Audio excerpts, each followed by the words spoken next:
Hi guys! Welcome back to my channel. Ayan, sabi ng mga fans ni Mika Reyes kasi nga may nagbunyag na si Mark Alcala pala or Mayor Mark Alcala ng Lucena City ay matagal na nanliligaw daw kay Catherine Bernardo noong March pa.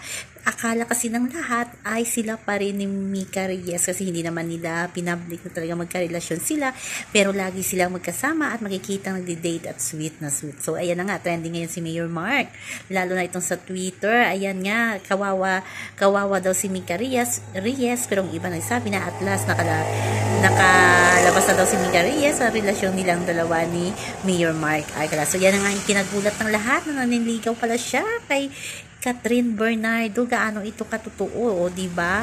Kaya abangan natin kung sasagutin ba ito ni Catherine Bernardo at kung totoong nanliligaw itong si Mayor Mark Alcala at magsasalita kaya si Mika Reyes na kung totoong hiwalay na silang dalawa ni Mayor Mark. So abangan natin yan. So yan lang po guys sa ating update. So yan, hanggang sa muli. Bye-bye!